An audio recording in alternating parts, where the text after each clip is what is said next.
Hi, guys. Welcome to Real Food Recovery. We're on episode 70, and this is on the myths of weight loss. In fact, this topic is so big, we have actually divided it into two segments. So, this is going to be part one, and it is an episode that will leave everyone leaning in, leaning forward in their seat, listening past the words that we share, because simultaneously, you're going to be relating to everything we say because it will already have been your lived experience and you will be nodding your head in familiarity.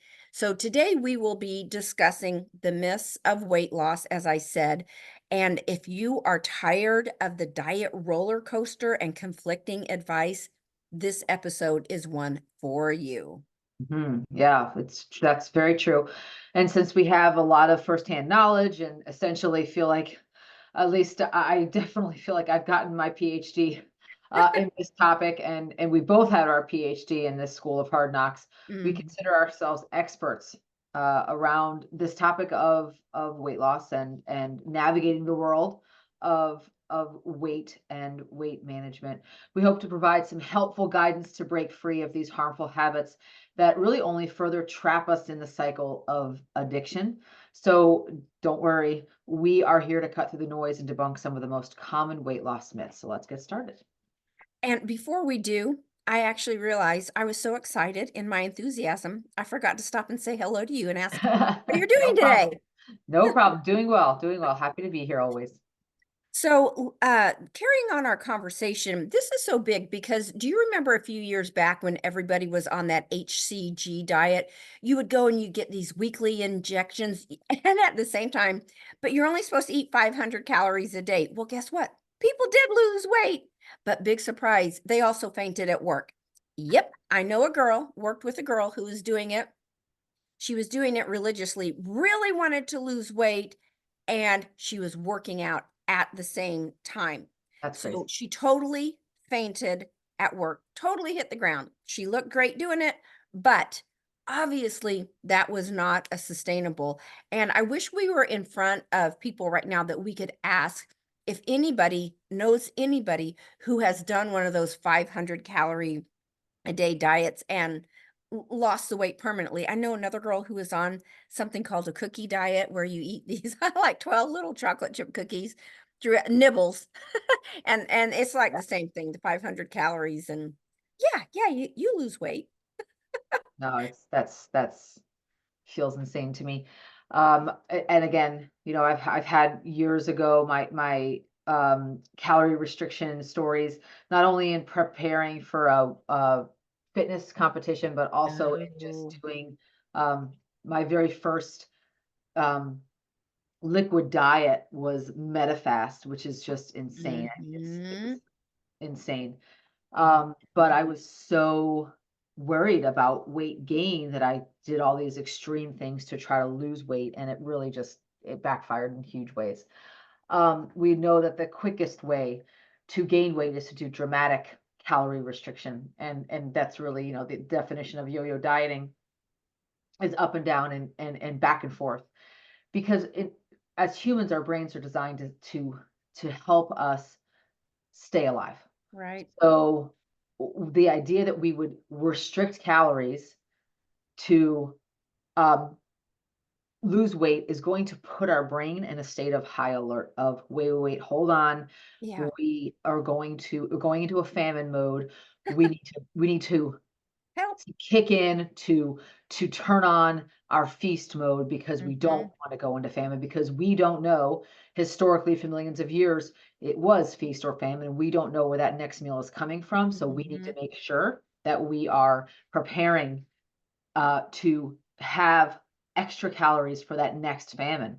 So if you think about it back, millions of years ago, tens of thousands of years ago, a couple hundred years ago, humans didn't know where their next meal was coming from. So, in order to stay alive, the brain would turn on the food seeking mechanism in our brain to go after more food and get us there quicker because it did not want the organism to die. Mhm. So, this whole idea of calorie restriction is just setting ourselves up for binging or for overeating later. I mean, it's literally wired into our biology. which is Hmm. why it doesn't make any sense to me why these deep, deep calorie restrictions are, anyone thinks they're a good idea. Yeah.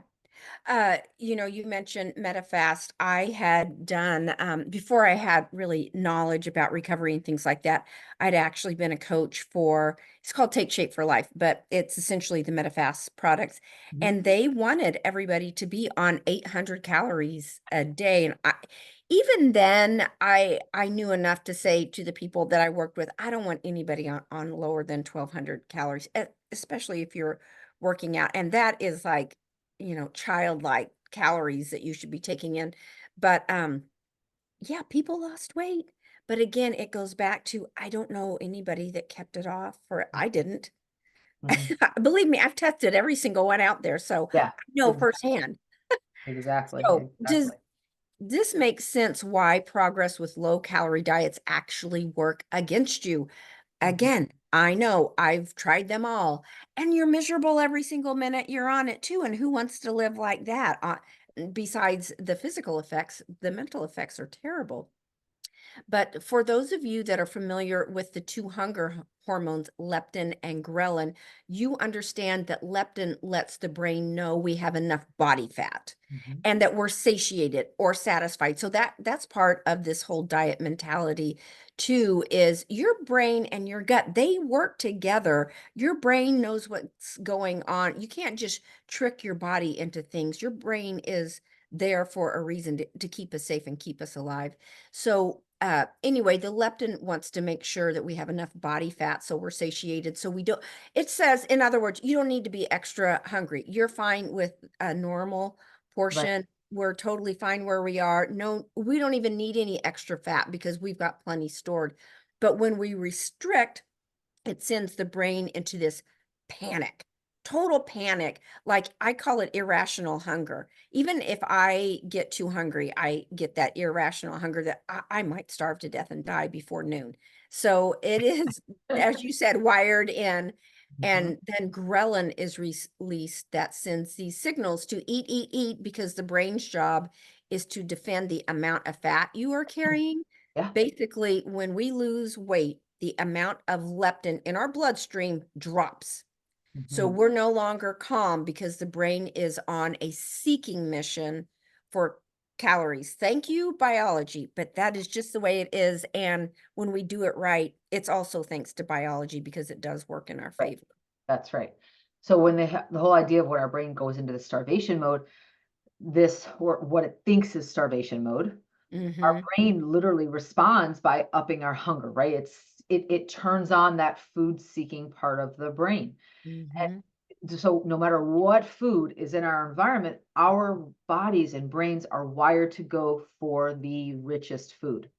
So if we feel like we're in restriction, we will automatically look for the richest food in our environment, which is why for so long, when I was so restricted around calories and I was weighing and measuring and recording everything, I couldn't keep any foods anywhere near me in the house because I was in that restriction mindset and Hmm. my brain was constantly food seeking, constantly. So the richest food in my environment was probably sweet potato, and that was it. And I wasn't able to really navigate out in the world because I was absolutely miserable because I was so deprived. Yeah. So again, if you think about um, how we are trying to ignore or white knuckle our way around food, we're literally going against our biology. Hmm. And it's the whole idea of, when our brain and our body, it thinks our body is about to die, it will do anything it can Yeah. to go after the richest food in the environment, which is why you will see so many, and myself included, veering into drive-throughs without even knowing what was happening. This is not a system to fight against or to judge. This is our bodies keeping us alive. Yeah. So it just seems so wild to me that anyone would think that this is normal behavior or behavior that should be shamed. It's behavior that our body is trying to keep us alive. Right. Thank you. Yeah, right. That's why yeah, it's kind of a double-edged sword. But when we work with our body doing the things that we're supposed to, it's on our team. Well, it's always on our team. but sometimes we're trying to do things to work against Mhm. nature Oh, ourselves. exactly. You just said something and it was oh, I know, but you were talking about whenever you're extra hungry, you just you'll just start reaching for anything. Your brain's like, what can you get as soon as possible? It's an emergency. And I remember after I did that MetaFast diet, and I did lose like, I don't know, 20 pounds or something like that. I was extremely thin at that point. And I remember I was at one of those conference where you've got to sit in for several hours. You're in the hotel, the big The conference ballroom. room, Yeah. and of course they put the water out and little dishes of candy too. I remember sitting there and just eating one after another after I could not Yeah. Normally stop. you probably wouldn't even notice the candy. No. Yeah, I mean, because I one literally, and it was stuff I didn't even like, but exactly. I just kept unwrapping. And before I knew it, I had this mound of wrappers that I had to deal with. And how can I get rid of these wrappers without anybody noticing that? But I just remember, even while I was doing it, I was going, what are you doing? Yeah. But you said it. I can't remember how you just said it, but I literally could not stop Yeah. It's from an odd, getting like that. robotic. Yeah. Yeah. Mhm. And I hate that panicky, out of control feeling. That's the one thing that in recovery, my greatest goal is getting that. I want to get to calm where nothing is controlling me. And I had zero control at Yeah. that point. And that's why that deprivation or, that denial that we do, good and bad, can and can't, will and won't, that creates literally it turns on that part of the brain. Hmm. So and trying to go against nature, as we all know, is a losing battle. Yes. So that brings up the point of when we interviewed Chef AJ, we asked her the secret to stop binging. And I am never going to forget what she said. It was real simple. She said, stop restricting. If you want to stop binging, stop There it is. restricting, which can only mean the answer is in consuming the greatest nutrient dense food, Mhm. which are your fruits and vegetables, since they are the lowest calorie dense food.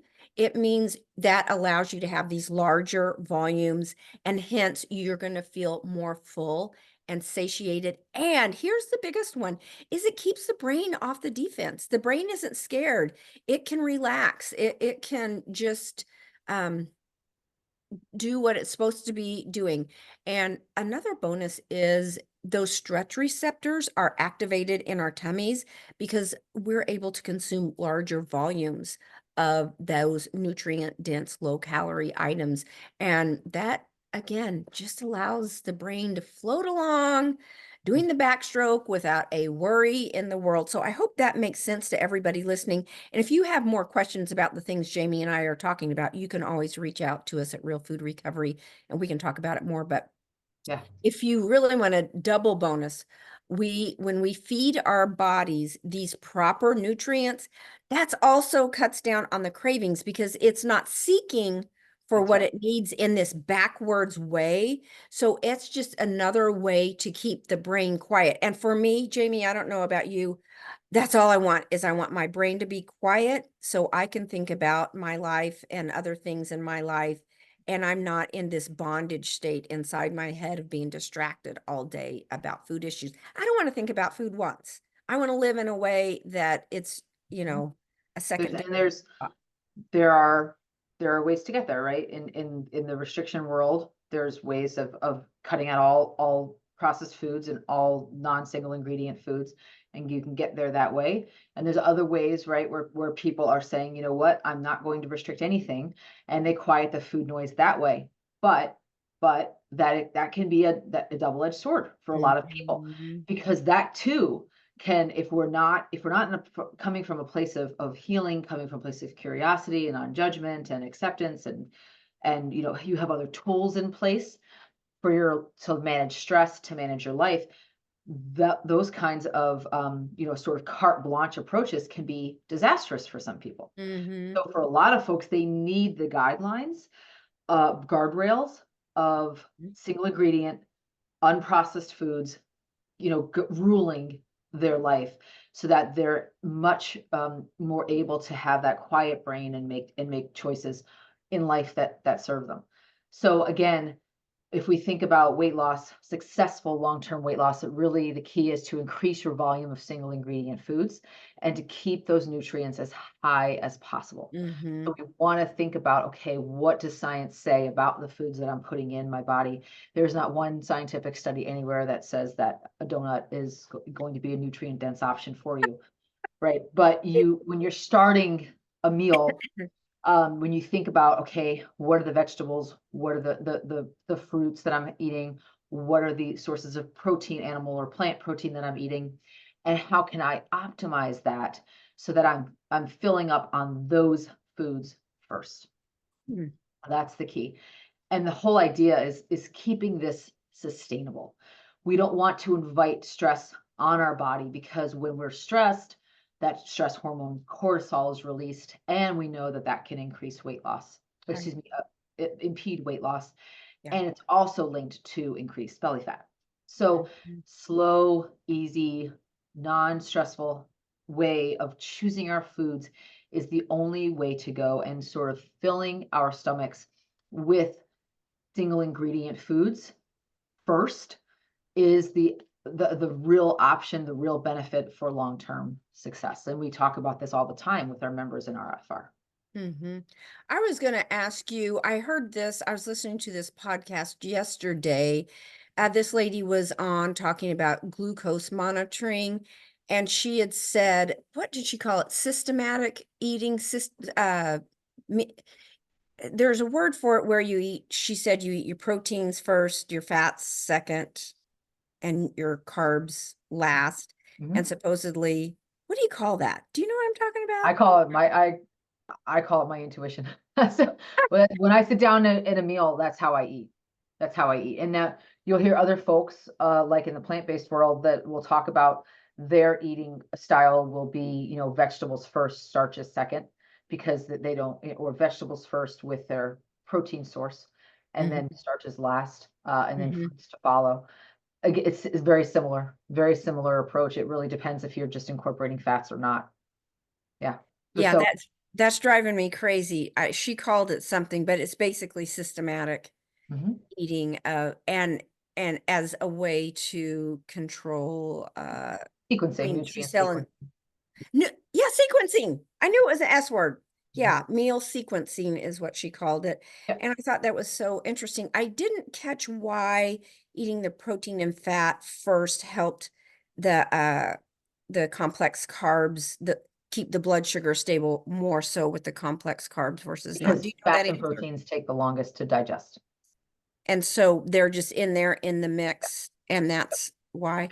Okay, that Blood sugar doesn't have any, the blood sugar, there's not as much availability from a spiking perspective. So the insulin response doesn't have to be as high, because the body is already in a digestive state. hmm Instead, when you eat the carbohydrates first, it and immediately nothing else in there. things the bloodstream. So at first glance, of course, that part of my brain that loves any new shiny thing, and I'm like, no, hold on, because I thought that was interesting. I thought, oh, I should try that, and then I thought, but I don't want to. I want to stay calm. I like how I do it now. I don't want to just eat my protein by itself and my or my fat by itself and then my starch. I like, so anyway, that's a good example of that is a tip, but you have to decide. And Jamie and I are big on you know thyself. That's our Yes. first commandment Yeah. of Yeah. recovery, know thyself. So Yeah. anyway, I just thought that was an interesting topic and I wanted to ask you about that. Yeah. So we know that repeated dieting makes the brain more vulnerable to binging behavior Mhm. even after the diet is done. It turns out that dieting is the best way to gain weight. Isn't everybody thrilled to hear that? But seriously, aren't you relieved to hear that you absolutely never have to diet again? Jamie, I don't know if you had that experience in your life, but I remember a pivotal moment in my life when I had that thought, I never have to do this again. I'm not going to go write on scratch pieces of paper everywhere my calories and weigh every single morsel. I'm going to just relax and eat the foods that I know my body will naturally respond to and give me the appropriate signals. I'm never going to do that again. Never, ever. I don't have to go on another diet again. That I felt like I had my life back. anyway, I got off track, but the reward centers in our brain are even more fiercely activated after a diet. So it's just not worth the fallout. We know better ways to reach goals in a much more enjoyable manner. I would say even a loving, compassionate manner back to ourselves. The key is making sure your brain is comfortable, sending the message that there's nothing to see here, folks. Just move along. And one more little tip to bring all of this together is the body processes calories from different sources in various ways. For example, 100 calories from a sugary soda is going to spike your insulin. And the problem with insulin is it leaves you craving more sugar, whereas 100 calories from a piece of chicken will provide protein that keeps you fuller and supports muscle maintenance. And it does not turn on those craving centers in the brain. So when we're dealing with processed food addiction, it's crucial to focus on the quality of your calories, not just the quantities. And in our next episode, we're going to talk a little bit more about quality versus quantity too. Yeah, I love that. And when we think about moving along to the next myth, the next weight loss myth, here's the one that I laugh at. Carbs make you gain weight. Myth that's out there. And it's really a true misconception in nutrition that carbohydrates make you fat. So much is out there on social media touting the Mhm, carb diets, making carbs, the villain. And this has mhm. led many people down the path of unnecessary carb phobia, Yeah. unnecessary whole food, single ingredient phobia. They're afraid of strawberries. They're afraid of zucchini. They're afraid of broccoli. They're afraid of a potato. The real truth is that people overeat highly processed carbs like cookies, cakes, donuts, muffins that are low in nutrients, such as Mhm. desserts or even, of course, fast foods and French fries. So let's set the record straight. Carbs are the body's preferred energy source. When eating whole, natural, non-processed foods, you will be consuming the highest amount of fiber and water per calorie. And when you consume carbs in the form of fruits and vegetables, these are sort of called complex carbs versus the idea of simple carbs like Right. nuts and cakes and cookies. Complex carbs take longer to digest, and this avoids, or really not avoids, but curtails the insulin spike followed by that crash. So Mhm. again, think about nice, gentle rolls of Yes. insulin, right? That's what we're aiming for. So the only time we really get a crash is when we have a spike. Mhm. And think about the foods that spike us, not only in general, but also as you're eating them, as you're sequencing those ingredients at your meal. How are you choosing to eat that potato first? You probably will have a little bit of a Bit more. higher Mhm. insulin response than you would if you had your vegetables and your protein and then that potato and fruit. So again, just something to keep in mind, um, that helps you stay fuller longer and then of course consume less calories. So it's that whole idea of being promoting satiety, promoting fullness, with fewer calories. And did you say you do the sequencing And with your I just naturally do, unless I'm eating a salad or something like that where it's all mixed together. But yeah, if I have a plate of food in front of me and I have different single ingredient foods on that plate, I automatically just eat the protein. you finish it first Mhm. and then you go to your fats or vegetables and Yeah, then I don't have sources of fats that are separate. They might be I might have my source of fat as part of my animal protein or my source of fat and in a vegetable with a Mhm. And you can tell a difference. You think it works. for for me it works from it's just what I naturally want to do. Mm. When I stop and ask myself what I wanna eat on that plate first, it's always the protein. Oh, interesting. Yeah, I love that. I was going to say one other thing. I love your point about the protein or not the insulin spikes followed by the crash. The Mhm. the problem with the crash is you're in that crazy, my blood sugar's low, I've got to grab something real fast, and then you're back to the spike again. And then guess what? You're back to the crash again. So you are literally chasing these spikes all day long. Once you get caught up in that cycle during the day, it's difficult to pull out of that. That's So true. Good point. So studies will show that there is no evidence proving more weight loss with a low carb diet versus a balanced carb diet. So basically, it comes down to the type of carbs you choose is the biggest indicator of success for you. Focus on fiber. Fiber is king, folks. I mean, I cannot say enough about how huge fiber is in our diet. That helps us when it comes to feeling full and satiated. So if you're looking for diet tricks like we all are, try that one on for size. Aim for 25 to 38 grams a day. More if you're feeling sassy. You just cannot get enough of that fiber. And we guarantee that fiber can be your best friend in the weight loss world when it comes naturally through fruits and Thank vegetables. you for adding that. We're not talking about Metamucil, folks. We're talking about adding or psyllium husk or any version of a ground up fiber supplement. We're talking about the foods that have fiber in them. So fruits, vegetables, whole grains, legumes, those have fiber. So if you lead with those foods, truly like making sure that you're incorporating a lot of those foods into your eating, you will feel satiated, full, you'll have beautiful bowel movements, you'll feel lots of energy, you'll have a clean as a whistle colon. That is what it's not about, let me just take a fiber supplement Right. or Thank you. chew those Benefiber cookies, which are marketed as health food. Like that, that's not fiber. That's not fiber. And you know what else is your plate will be filled with all the colors of the rainbow, right? That's right. So if you know you're getting a lot of fiber if you just got this beautiful artistic palette on your dinner plate. There you go. There you go.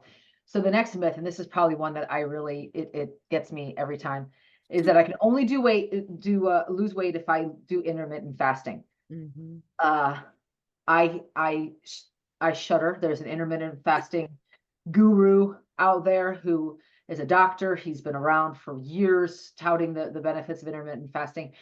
Every time I hear his squeaky voice, I cringe and run in the other direction because I feel like this man is doing so much harm to especially middle-aged women I who know. should not be touching intermittent fasting with a 10-foot pole. Mhm. And I'm talking 18-hour fasts, Yeah. 20, 24-hour fasts, 16-hour fasts even I feel like are no, like Mhm. any rule around timing of your nutrients is, especially for women as we age, is very, very dangerous. It could throw off our hormone balance.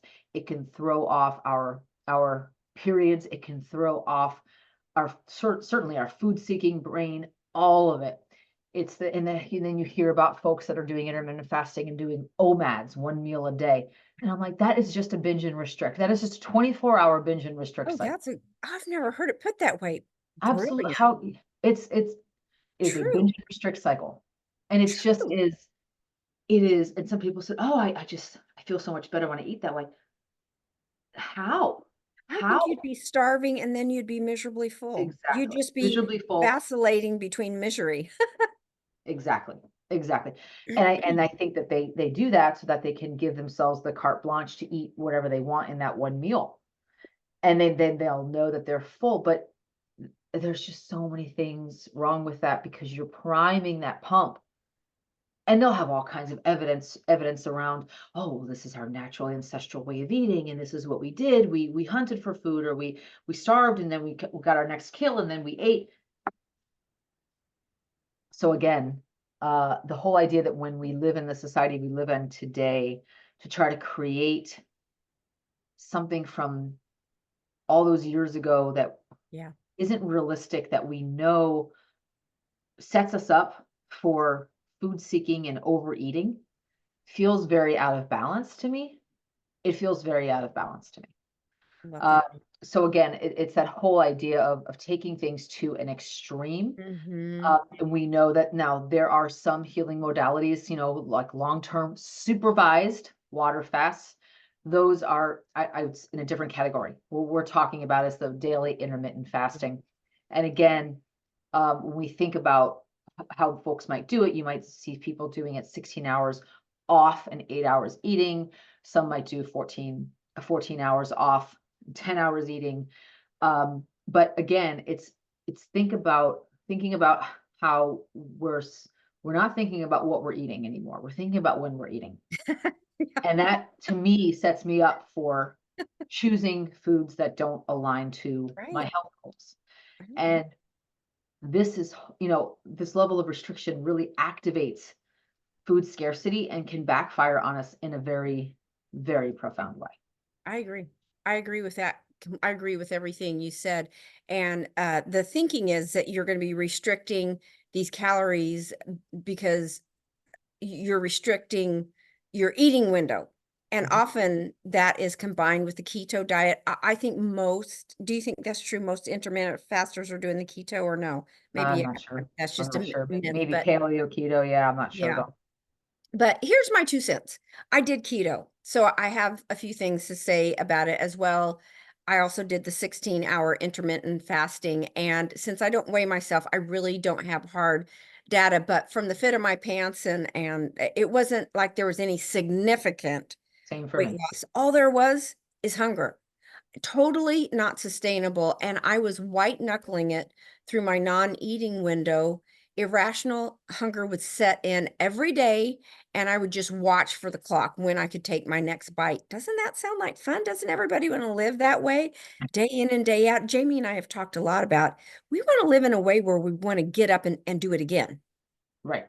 Well, I'm looking forward to tomorrow. I was Right. never looking forward to tomorrow, only when I was having that. I love Yeah. that you brought up that it's really a binge and restrict cycle, Yeah. especially for people that have eating disorders. Absolutely. But Yeah. But absolutely. And I remember when I would do the 16-8, at the end of that eight oh, hour you eating tried it? window.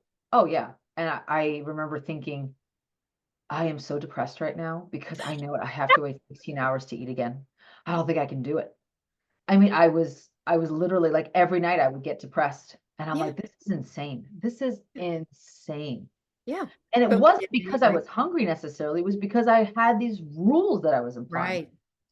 And since I fight with hypoglycemia, I have to eat 90 minutes before I work out. So I'm eating like at 5 in the morning. So my window was like 5 in the morning till 2 in the afternoon. So I Crazy. couldn't eat past 2 o'clock. So every night, I mean, I'm just in the fetal position because I'm so hungry. Yeah, that was miserable. And I even fell into this trap of measuring the ketones. And luckily I was smart enough not to waste money on those ketone enhancers that they sell. Yes. And Oh, while what a we're not, racket. yeah, oh my gosh. And while we are not talking about specific diets as any of our myths, can I just say I will never follow an eating plan that doesn't allow fruit. I'm never giving Cosmic Crisp apples up ever again. They're my new favorite. Even if Tom Selleck said I will marry you if you give up apples. I can't do it. And I want to not live in a way where something that naturally came out of the ground, I should be able to eat natural things. So Exactly. I'm not doing that. Have you ever done the keto or you just did the Yes. intermittent fasting? I did keto. Yeah, I did them all. And I did the keto thing. And I followed this little keto influencer who was, 22 years old and 110 pounds soaking wet and, who'd never battled her weight. She was like, you can cook plantains in beef tallow and have them with a steak. And I was like, All sign me right. up. Like, of course Yeah, I would do that. totally. And of course I did it religiously for 6 weeks. Yep. And I was staunch. I mean, I followed it to the letter. And then I went to put my pair of work pants on for a meeting that I hadn't worn since the prior season, right? It was like the time of season to wear them again, time of year to wear them again. And they didn't fit. And I was like, I felt so betrayed by the keto world. That's why you have trust issues, right? Yeah, one of the many reasons.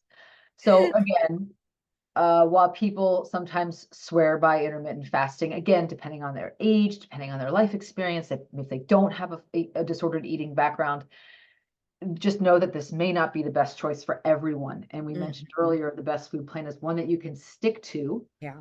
while minimizing food noise. This Mhm. is critical for those with disordered eating. We really have to focus on long-term sustainable plans that don't have super rigid rules or extremes. Mhm. If you notice, you may already fall into a natural 12-hour window. So if you're someone who doesn't eat after dinner, you're already fasting. Yeah. That's me. Congratulations, Yeah. you're Thank you. already fasting. Common sense would tell us our focus may be better spent on creating healthy habits and just consider the kitchen closed after dinner or enjoy an earlier bedtime. Or if you're really noticing because you've had a lot of activity that day or the day prior, if you're hungry before bed, eat something. It's okay to have a little something. You're not going out and having a donut or eating a whole pizza. You're having a piece of fruit. You're having a little maybe some protein, having a little Greek yogurt with some fresh fruit, something. But if you're that hungry, there might be a good reason for it.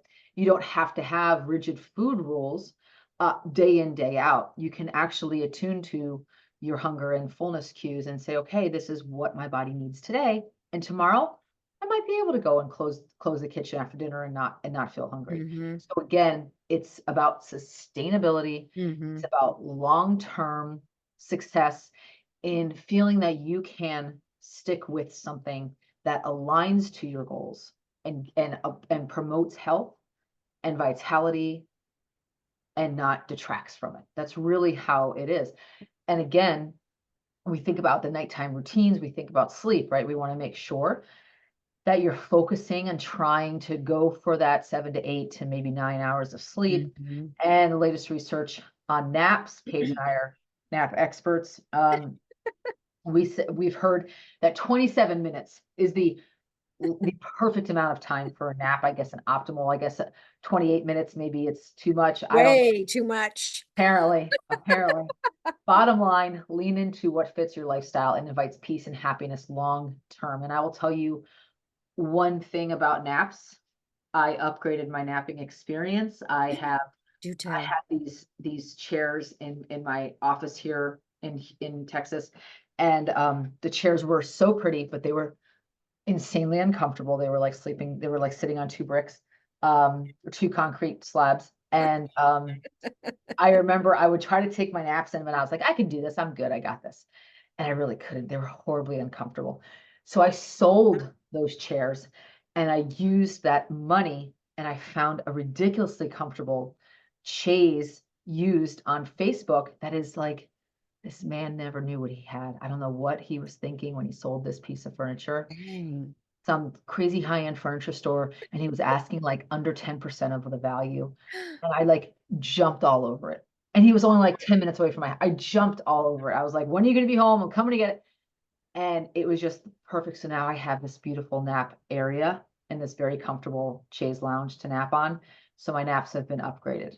I'm very You're excited. gonna have to put pictures of this on our Facebook page.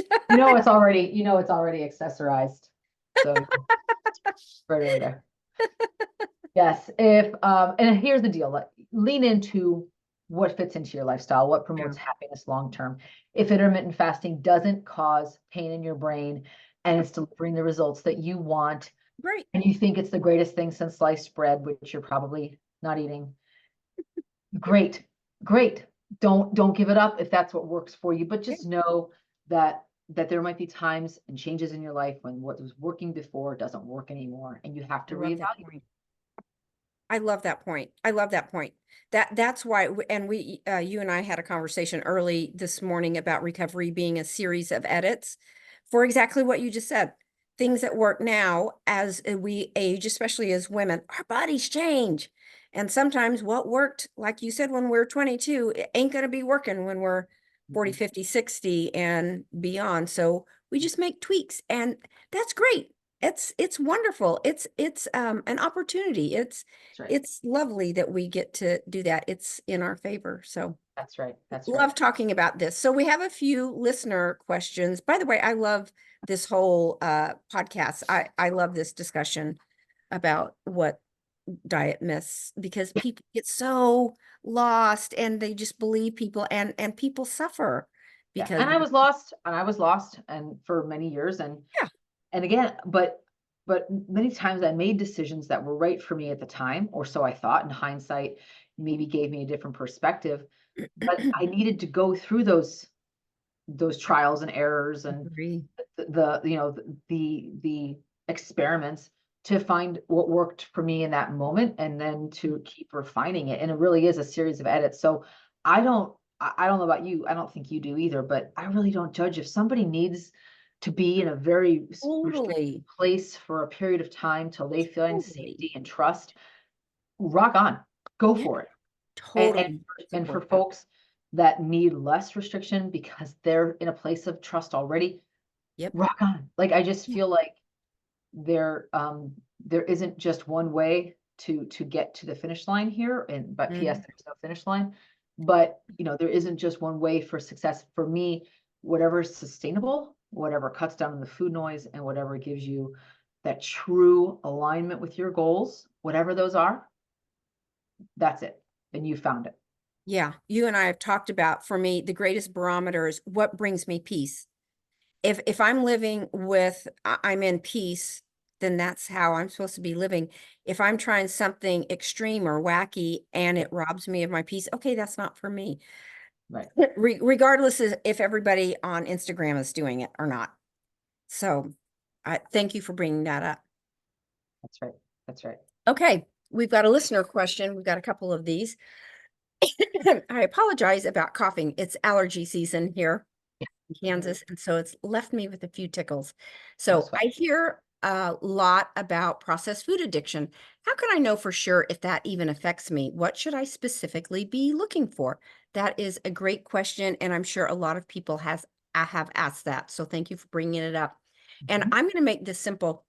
We Mm. were interviewing Dr. Judd Brewer a few weeks ago, and he had this short answer that he said he picked up when he was in college, and I've never forgotten it because he's never forgotten it. And he said the simple answer is when you eat something in spite of consequences, then it's a problem. So if you know you're eating too much or it's too processed or too many calories or it makes you feel guilty, Right, you can't regulate yourself around that food, yeah. yes. So basically, it's up to you to decide what that looks like. But Mhm. if you have any regrets or negative reactions after something, then, that's something to maybe just stop and take a deeper look That's at. right. That's Do right. you want to change? Do you want to add anything else to that? I agree completely. I agree. The next question, what role do emotions play in dieting? Or maybe should I ask how to develop healthier coping mechanism?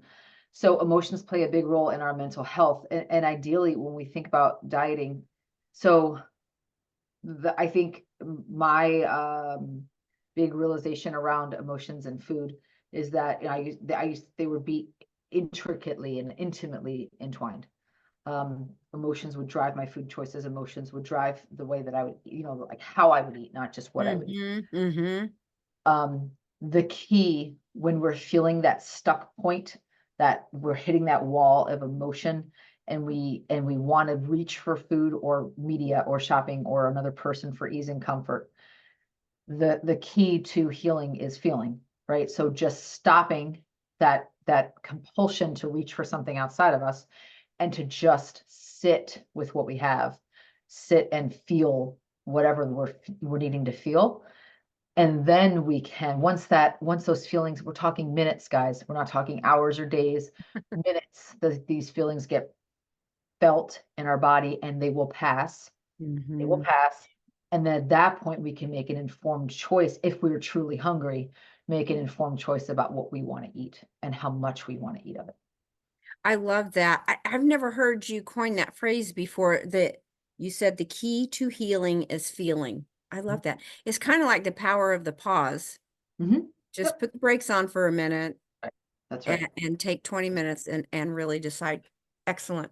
I love So I'll that. give you an example. So yesterday, I was feeling really down about something, and I was feeling like that I was letting people down and not doing what I needed to do, and feeling like I just had too much going on and I wasn't able to really put my all into something. And I was hungry.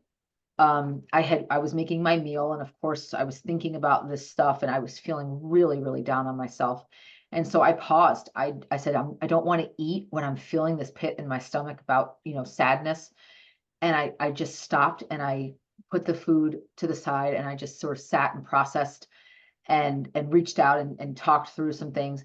And then those feelings dissipated, I was able to eat because I was able to be present to enjoy my meal. And I noticed that I was able to notice my hunger and fullness much, much easier because I wasn't distracted with, you know, I feel this way and I wish it wasn't this way and I wish I could do this or that. Beautiful example. I'm glad you added that in there. Okay, next one. Can't I just make room? I love this. Can't I just make room in my daily calories to have a little junk food? I love them so much. Duh. They were designed for you to have a love affair with them. So, sure, you can do that, but it depends on what your goals are and if you want to battle cravings. That's my so I have a few hard rules. Well, actually, I just have one, and it's around sugar because I know myself well enough. I don't want to go to that dark place. I know what it looks like. I don't want to battle the fallout, the cravings, the more desire and the binges and lapses. I just don't want to go there. So I feel comfortable and safe with having a rule around that for my or a guideline. Call it a guideline, a safety net. So I prefer to stay on the safe side with those with my non-processed food so my body can run efficiently as well as avoid inflammatory disease and promoting side effects of cancer, diabetes, metabolic syndrome. Alzheimer's now is being Oh, highly linked to mm, processed food, and that is something that runs in my family. So for me, it's just a myriad of health choices. I could try and negotiate it in. I just don't want to. It's mhm, not important to me. yeah. I just don't want to deal with any of the after effects, not just for the food, but just general health purposes. Yeah. And I would say too, for that person that's really, I get it. The ultra processed foods are designed, like Paige said, to be craveable. And, there might be a time in your recovery where you do want to test those foods out and see Hmm. how your body responds. But again, be aware of looking at the whole experiment from start to finish. Not just what it feels like to eat the food, but what does it feel like after you eat the food? An hour after, a day Mhm. after? What kind of Yes. cravings are you getting? How is this affecting your performance? How is this affecting your satiety and hunger? How is this affecting your concentration, your ability to not have a crash? I mean, all of these things, there's a season and a reason for different choices that we make. I was telling Paige yesterday and today, when I move a ton, and I've been moving a lot for physically moving my home, and I was able to be more flexible with my food. But when I'm at a desk, standing or sitting all day, I naturally, my cravings for those kinds of foods go way down because Mhm. I'm not moving enough to sustain those foods and to metabolize them in an effective way. So they Mhm. have a very negative effect on me. They have a very, very profound effect on my health and my focus. So naturally, I want to stay away from those foods. So again, it's really about knowing yourself, being in tune with yourself, and having the courage to have those conversations with yourself about Mhm. and those parts of you that want these foods and say, hey, we're not in a place to sustain those choices today. Or hey, today I'm craving it because I have been moving my tush from 7 a.m. to 9 p.m. and I'm gonna have a little bit of this. And you know what? While I eat it, I'm going to sit down, tune everything else out, and enjoy that food. And I'm going to do it where I can move on from it instead of getting down on myself for choosing it. I'm so glad you brought that up because that podcast I was listening to yesterday about continuous glucose monitoring, she said, if you are, it's literally exactly what you just said. If you're moving all day long, and your body's craving carbs, it's not going to spike your insulin because you've got so much movement going on. Your body can process that much more efficiently than if Exactly. you were sitting at your desk That's right. and you had that same high carbohydrate. It's just going to shoot your blood sugar through the roof. That's right. So yeah, on my hiking days, I'm eating dried fruit and things like that because I've got to have the calories and the carbs and all of that, but it Yeah. doesn't ever affect me. No, no, you're not. you're not coming off a hike saying like, oh my gosh, I just, ate the 4-pound bag of dried cranberries from Costco. Right. Because you couldn't stop yourself. Like Right. you're using them as fuel. Your body's Absolutely. processing it, and you're literally keep moving. Hmm. So last viewer question here. Do you have any effective strategies for replacing processed food with healthier alternatives? So yeah, I mean, for sure. I think about nutrient density when I think about a meal. I think about how to add nutrients to the meal. So if I'm making, like my husband and I, this week, and then before we were out of town, we would make hamburgers like one night a week. And I will think about, okay, how can I maximize the nutrient density of this meal? What can I serve it on a salad? Can I have Hmm. some veggies on the side with it? If I want a couple of, we make like our own, French fries, but they're really just air fried potatoes. And if I have some of those, can I also have some steamed broccoli, or can I also have some stuff with it? What can I load up on top of this hamburger to have, that are, all the fresh raw veggies that are, add some crunch. How can I add in nutrients to make sure that I'm balancing out this meal that some might say is calorically dense. And for me, I just bulk it up so I'm really full. And then if I really want something sweet afterwards, which sometimes I do, I will just have some fresh fruit afterwards. Hmm. And it's, again, more nutrients for me. As your taste buds change and adjust, you'll find that fresh fruit is very satiating. And we're coming into fresh fruit season here in Texas. I mean, the watermelons and some of the mangoes and some of the stone fruit season. I mean, all of that stuff is coming in hardcore here. Hmm. I want to be able to enjoy all of it. I don't want to Yeah. have to me, if I'm eating a highly processed food diet, I don't want those fresh foods that are in, Right. because they don't feel as satiating, but that's why, another reason why I will adjust my eating so that I can really crave those fresh fruits. So again, there's lots of ways to up your satiety and Hmm. your satisfaction, while really aligning to health goals. Yeah. Beautiful. Gosh, this has been a great episode. I've loved this so much, much needed for even us, it's good for us to discuss and remind ourselves too. So if you want to know more about us, you can find us at realfoodrecovery4u.com. That's the number 4 and the letter U. And we hope to see you there. Thanks, guys. And we'll see you on part 2, where we continue this discussion. Awesome. Take care. Bye-bye.